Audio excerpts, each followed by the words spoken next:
Hello बच्चों, good morning.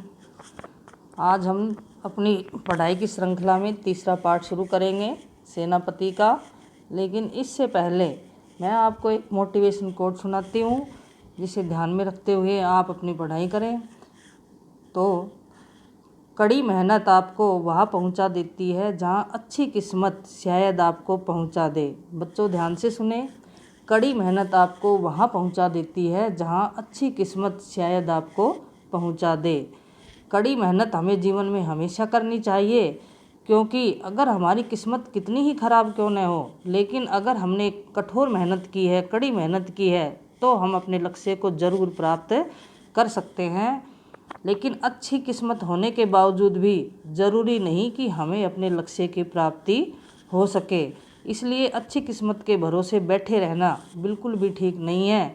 हमें जीवन में आगे बढ़ने के लिए और अपने लक्ष्य को प्राप्त करने के लिए हमेशा ही कठोर मेहनत करनी चाहिए, और विद्यार्थी जीवन से ही इसकी शुरुआत हमें कर देनी चाहिए। क्योंकि 10वीं परीक्षा भी, 10वीं क्लास भी बेटा कोई छोटी नहीं है, क्योंकि 10वीं के नंबर हमेशा हर जगह काम आते हैं, आपको पता है इस चीज़ का। इसलिए अभी से ही हमें कड़ी मेहनत करने की आदत डाल लेनी चाहिए। इसी के साथ हम अगला तीसरा पार्ट शुरू करते हैं, जो सेनापति का है। सेनापति बच्चों रीतिकाल के प्रमुख कवि थे। इनका जीवन परिचय हम देखते हैं, पढ़ते हैं इसमें। सेनापति का जन्म दीक्षित गोत्रीय ब्राह्मण परिवार में विक्रम संवत 1616 में हुआ। उनके पिता का नाम गंगाधर और पितामह यानी कि दादा का नाम परशुराम दीक्षित था। उनके विद्या गुरु हीरामणि दीक्षित थे, यानी कि बहुत ही पढ़ा लिखा और प्रतिष्ठित परिवार था उस समय का ये, जिसमें इनका जन्म हुआ था। ये बहुत ही आत्मविश्वासी थे। अपना परिचय देते हुए एक स्थान पर इन्होंने कहा है, सोई सेनापति सोई, सीतापति के प्रसाद जाकी, सब कवि कान दे सुनत कविताई है।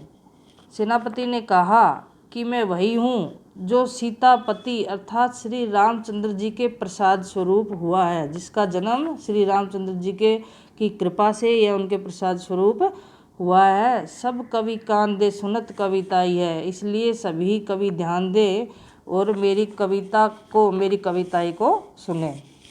ये रीतिकाल के महान एवं भावप्रवण कवि माने जाते हैं। कुछ लोगों का कथन है कि सेनापति इनका उपनाम या उपाधि है, किंतु इनका मूल नाम किसी को भी ज्ञात नहीं है। यानी कि इनकी सेनापति इनको उपाधि प्राप्त हुई है या इनका मूल नाम है, इस बारे में संशय है, किसी को ठीक से इसका पता नहीं है। परंतु इस बात में कतई संदेह नहीं कि काव्य कला और मौलिकता की दृष्टि से युगीन कवियों में वे सेनापति की भांति थे। सेनापति राम भक्त कवि थे। श्लेष अलंकार के प्रयोग में वे सिद्धहस्त थे। श्लेष अलंकार का प्रयोग उन्होंने बहुत किया अपने काव्य में। उन्होंने किसी कवि का अनुसरण नहीं किया। बच्चों जैसे कि रीतिकाल के कवियों में मान्यता है कि उन्होंने संस्कृत कवियों का अनुसरण करते हुए अपनी रचनाएं लिखी है, तो इसलिए उनकी कविताएं मौलिक नहीं है। तो ऐसा उनके बारे में यानी कि सेनापति के बारे में ऐसा नहीं कहा जा सकता।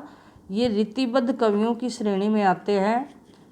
रीतिबद्ध कवि यानी कि रीतिकाल का जो काव्य है वो संपूर्ण काव्य 3 भागों में बांटा गया है, रीतिबद्ध काव्य, रीतिसिद्ध काव्य और रीतिमुक्त काव्य।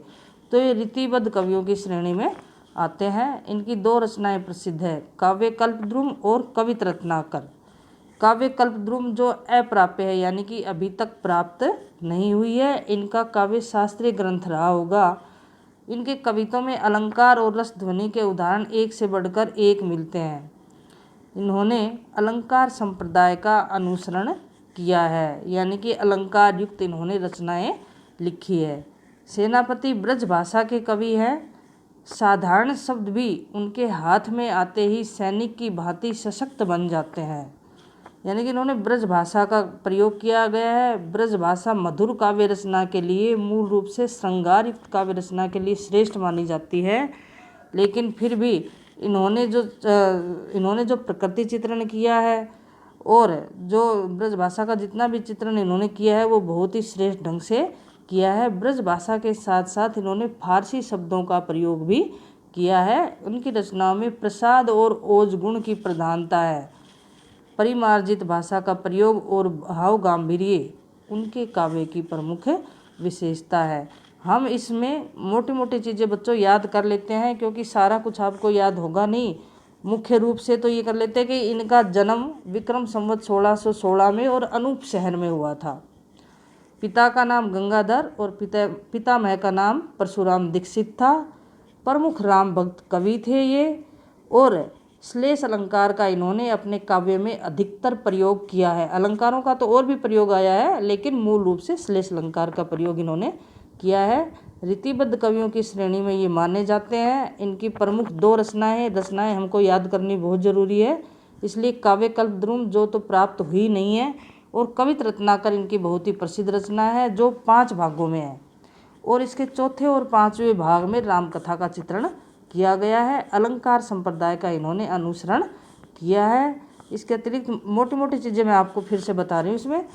और सेनापति ब्रज भाषा के कवि है, और साथ में फारसी शब्दों का प्रयोग किया है, और कवित छंद की इन्होंने रचना की है। क्योंकि आपका जो ये पाठ है ये इसमें 4 कवित दिए गए हैं, ज़्यादातर इनकी रचनाएं कवित छंद के अंतर्गत ही आई है। अब आगे देख लेते पाठ परिचय। तो पाठ परिचय में भी इनके जो 4 कवित दिए गए हैं उनके बारे में ही बताया गया है कि कौन से कवित में किस ऋतु का वर्णन किया गया है। प्रकृति चित्रण ही इन्होंने विशेष रूप से किया है। तो इसमें यहाँ देखते हैं, यहाँ प्रस्तुत कविता सेनापति के ऋतु वर्णन का प्रौढ़ और प्रांजल नमूना है ना। बहुत ही अच्छा और सुंदर नमूना है। इनमें पूरी निपुणता से ऋतु के उपादानों एवं उनके लक्षणों का उपयोग कवि ने किया है। बसंत का वैभव पूरी छटा के साथ पंक्तियों में पिरोया गया है। कवि ने ऋतु वसंत का सूक्ष्मता पूर्वक मानवीकरण किया गया है, यानी कि प्रकृति के माध्यम से जब मनुष्यों की क्रियाएं प्रदर्शित की जाती है, या ऐसा लगता है कि जैसे प्रकृति मनुष्य की तरह हंस रही है, बोल रही है, इस प्रकार का जब चित्रण किया जाता है तो वहाँ मानवीकरण होता है। तो यहाँ पर प्रकृति का मानवीकरण किया है। पूरा परिदृश्य राजा के आगमन काल की वस्तुओं एवं भावनाओं से बुना गया है। रंगीन उपवन सुगंधमय है। कोकिल चारण की भूमिका में पदगान कर रही है।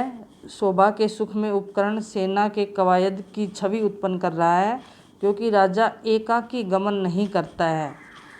इसी तरह भीषण गर्मी के बाद झुलसी हुई प्रकृति पर जब वर्षा की बूंदें पड़ती है तो धरती नयनाभिराम है ना, नयनों को या नेत्रों को अच्छी लगने वाली प्रकृति बन जाती है और सुख में हो जाती है।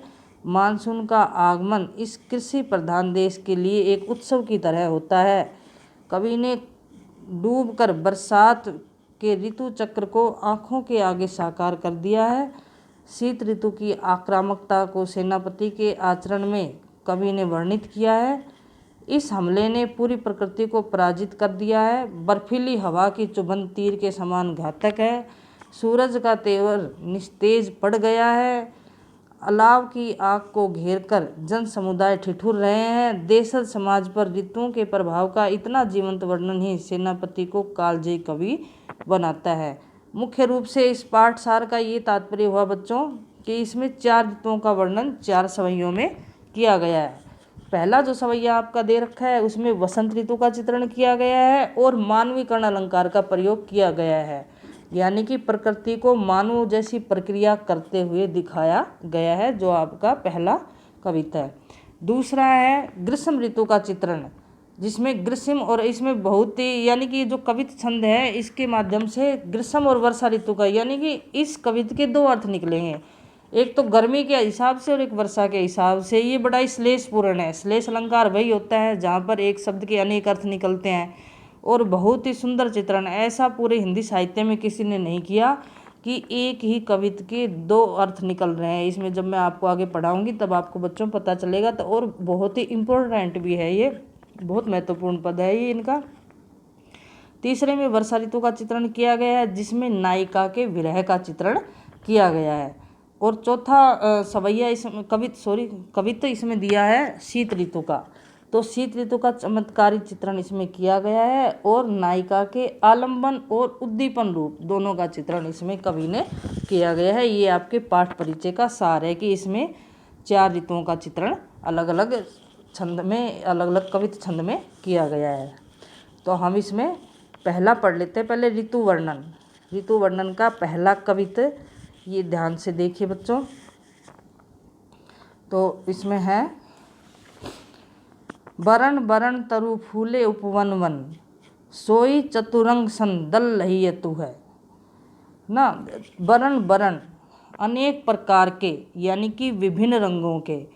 हम शुरू में कह सकते हैं कि जैसे कवि सेनापति वसंत ऋतु का वर्णन करते हुए कहते हैं कि वसंत ऋतु एक राजा की भांति आ गया है, यानी कि राजा की उपमा दी गई है इसमें, क्योंकि सोई चतुरंग सन दल लहियतु है।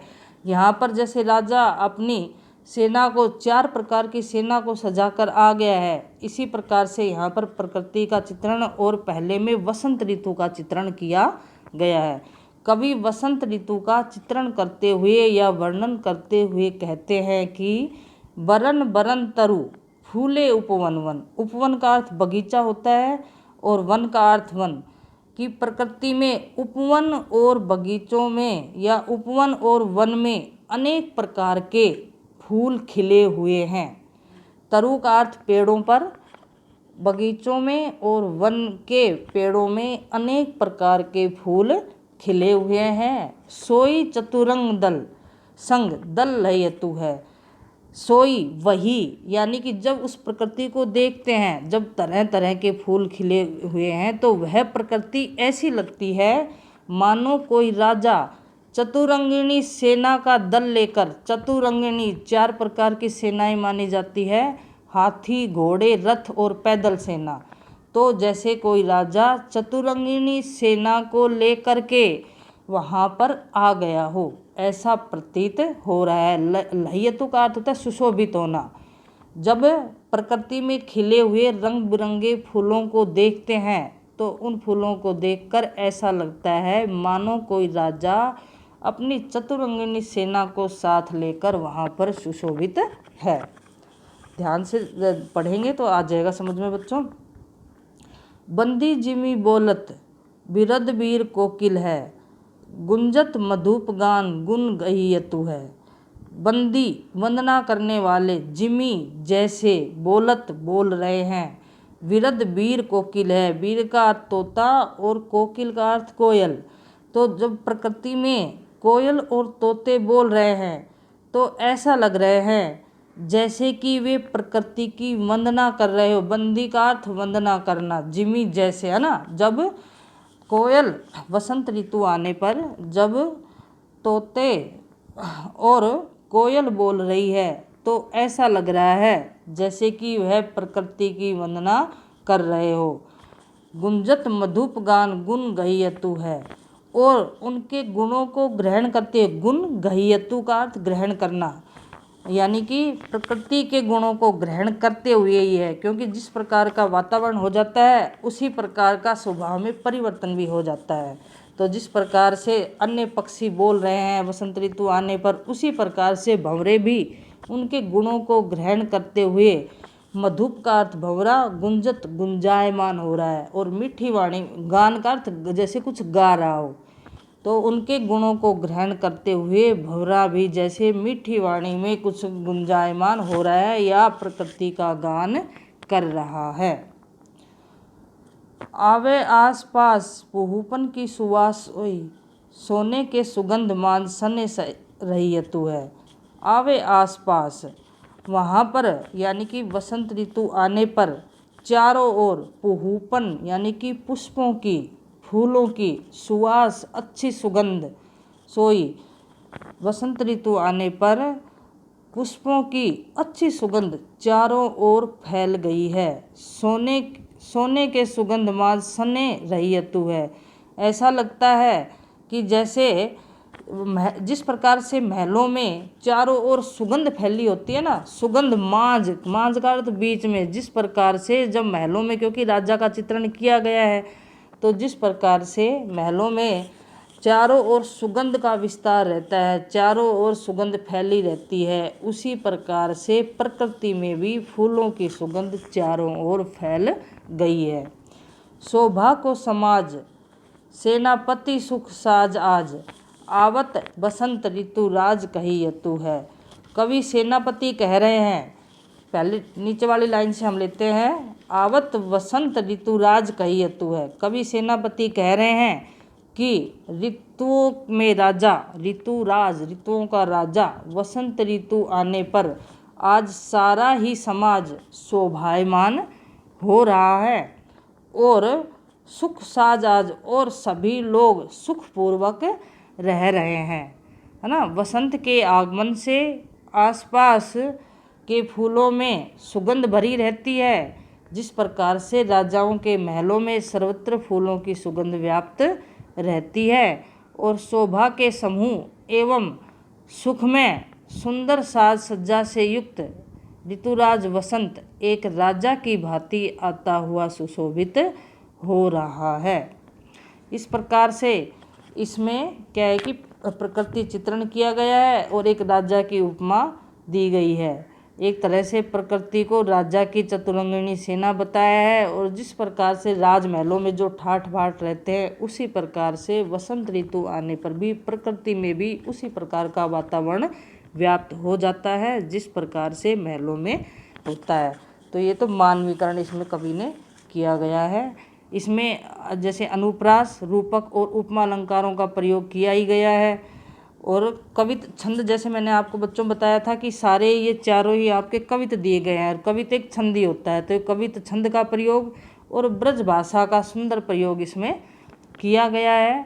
और प्रकृति का वर्णन नवीन कल्पना शैली में किया गया है, क्योंकि ऐसी कल्पना, है ना, इस प्रकार से वसंत ऋतु की ऐसी कल्पना किसी भी कवि ने नहीं की गई है। तो एक तो कल्पना की गई है और नई तरह की कल्पना की गई है, जिसमें सुंदर रंग बिरंगी प्रकृति को वसंत ऋतु, वसंत रूपी राजा के रूप में बताया गया है। वसंत ऋतु को राजा के रूप में प्रदर्शित किया गया है। इसी कारण से यहाँ पर मानवीकरण अलंकार है। जब आप इसका विशेष लिखते हैं तो ये मुख्य मुख्य बातें, इसमें अलंकार कौन सा है, रस कौन सा है, छंद कौन सा है, इन सारी बातों का ध्यान रखना है। और प्रसंग जैसे आपको लिखना है, वो इसमें मैंने आपको कई बार बता रखा है कि जैसे इसका प्रसंग इस तरह से लिख सकते हैं कि यह अवतरण कवि सेनापति द्वारा रचित ऋतु वर्णन से लिया गया है, क्योंकि प्रसंग में पाठ का नाम और कवि का नाम आना जरूरी होता है।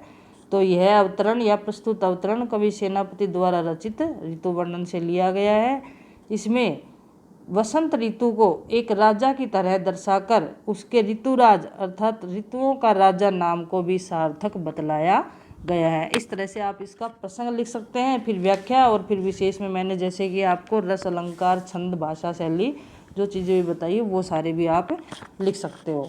इसी तरह से बच्चों इसमें 3 कविता और है।